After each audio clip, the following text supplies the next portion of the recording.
Vem cá, deixa eu trazer uma notícia importante lá da cidade de Uberaba, uma triste notícia. Lembra quando eu falo que eu tenho pavor, medo, quando a gente ouve a palavra perseguição? Por mais que é uma ação feita pela polícia atrás de criminosos. Mas nessa movimentação tem gente circulando, gente trabalhando. E teve um motociclista por aplicativo que estava trabalhando, que morreu depois de ser atingido por um motorista que estava fugindo da polícia na cidade de Uberaba. Gabriela Francis, também comigo nessa sexta-feira para trazer as informações. Dia triste, né? Dia muito triste para uma família e para muitos aí em Uberaba, né, Gabi? Com certeza, Rafa. Boa tarde para você, boa tarde a todos que nos acompanham aqui no Balanço Geral. Um dia muito triste. Um homem motorista de aplicativo morreu ontem após ser atingido por um outro veículo. Veículo esse, né, de acordo com as informações da polícia, que era dirigido por um homem que estava fugindo da polícia. Os militares receberam informação de que esse homem estava armado em uma caminhonete, então tentaram abordar este homem que fugiu e durante a fuga acabou atingindo a motocicleta de Carlos Silva, um homem de 54 anos que estava trabalhando, né, Rafa? Eu estou aqui com a Cíntia Oliveira, esposa do Carlos, que ficou sabendo de tudo isso inicialmente por meio de informações na internet e depois foi consultar diretamente com a polícia. Cíntia, boa tarde para você. Muito obrigada por conversar aqui conosco do Balanço Geral. Como é que foi essa situação inicialmente? Como é que você soube de tudo isso? Boa tarde. Ele saiu ontem, era 5 horas para trabalhar. Eu cheguei às 5 horas, eu sou professora, então é o horário que eu cheguei. A gente se encontrou rapidamente, ele saiu para trabalhar e ele não retornou de costume, que era por volta das 8h30, 9 horas da noite. Aí quando foi por volta das 10, fiz os meus 2 filhos dormir. Nós temos 2 filhos, um de 1 ano e uma de 6 anos. E ele não voltava, eu mandei mensagem, eu não respondia. Aí eu peguei Aí quando foi 00:50, eu liguei, dei um jeito de ligar para a polícia perto da 1h, só para ver se tinha alguma informação. Aí a polícia de primeira instância falou que não era assim, tinha que esperar mais. Mas me dá o nome que eu olho. A hora que ele olhou, aí ele viu, ele falou: ó, moça, eu vou mandar uma viatura na sua casa para te levar porque seu marido sofreu um acidente. Eu falei: não, eu preciso ver alguém para olhar meus filhos, né? A minha vizinha ficou com eles e aí eu fui com o outro vizinho para o hospital. Chegando lá, a assistência social falou que ele deu uma parada cardíaca no local, foi entubado. Depois de ser entubado, ele foi direto para o hospital. Lá deu mais 2 paradas cardíacas, teve traumatismo de tórax craniano, infelizmente. Mataram o meu marido, literalmente mataram o meu marido. E o que eu faço com 2 crianças? Minha filha, antes de dormir, ela falou assim: mamãe, vamos esperar o papai pra gente dar UPA nele, que é o abraço antes de dormir. Eu falei: amanhã você dá esse UPA. E agora? Meu filho de 1 aninho falou o seguinte: mamãe, adeu papai. Eu falei: o papai vai chegar. E ele não chegava. Cíntia, e ele estava trabalhando, né? Já mais ou menos aí cerca de 1 ano que ele fazia esse trabalho por aplicativo. Por que ele fazia esse trabalho? Ele também tinha um serviço, né? O Carlos, ele era funcionário público federal, pela Universidade Federal, e ele sempre tinha vontade de ter uma moto melhor, né? E aí ele comprou essa moto e falou assim: eu vou fazer Uber nela para não tirar do nosso orçamento, então eu vou pagar as prestações dela através do Uber. Então faço 1, 2, 3 horas por dia e já pago as prestações dela. E era o que ele estava fazendo, porque ele gostava de andar de moto. E aí era por isso que ele fazia Uber, mas não era a fonte principal, era só para poder pagar as prestações da moto. E isso já era algo que te dava medo, né, dele estar todos os dias no trânsito? Sim, ele sofreu um acidente em 2008, né, ficou bem grave.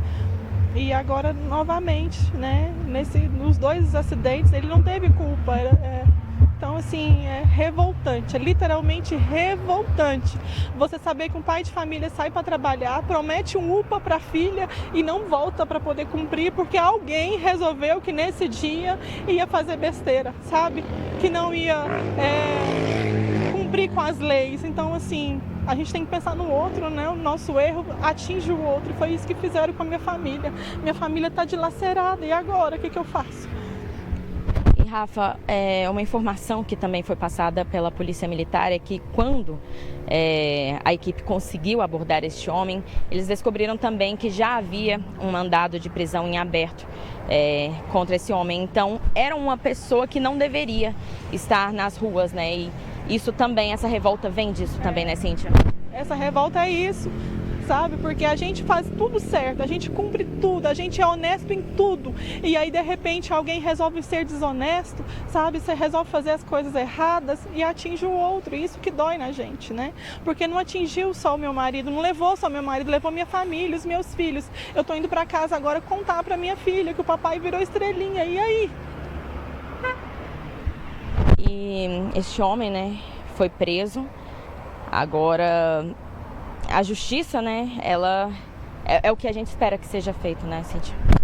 Eu espero que a justiça seja feita, mesmo sabendo que ela é falha, mas de Deus não falha. Eu creio na justiça divina, que vai ser feita de qualquer forma.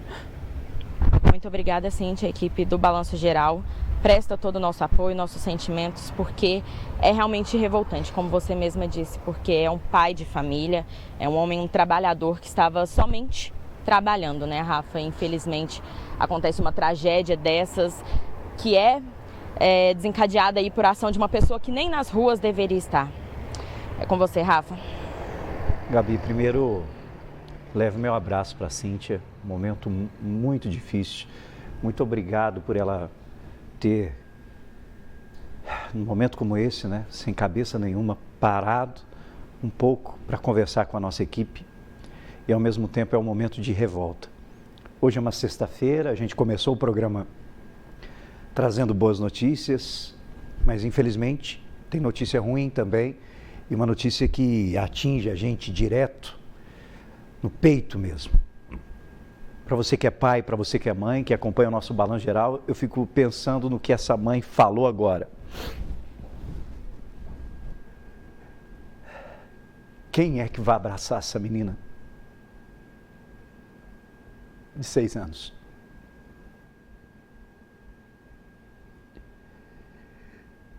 O que vai dizer para o menininho de 1 ano que está perguntando pelo pai?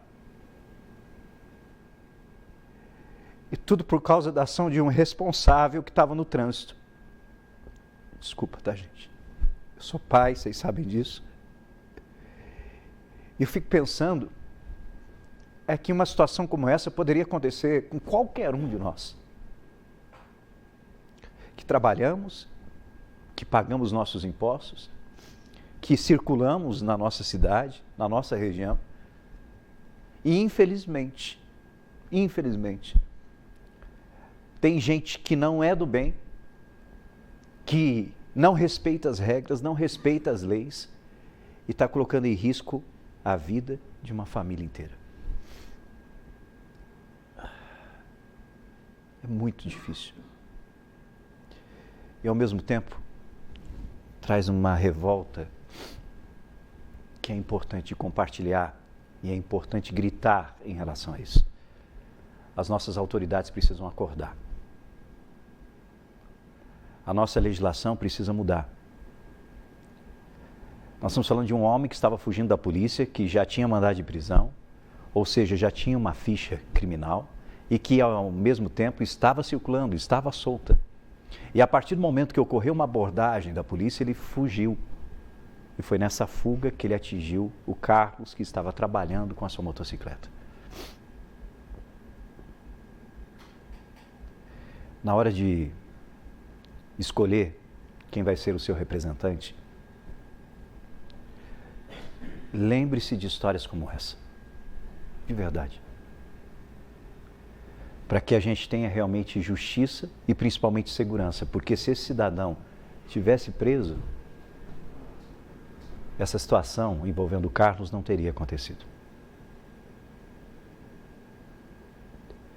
E é muito difícil imaginar como que vai ser a vida dessa educadora que trabalha na educação e que, ao mesmo tempo, dentro de casa tem essa responsabilidade linda de cuidar da filha, do filho, contando com o apoio do pai a todo momento,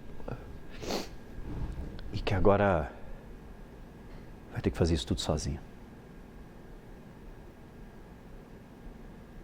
que dizer.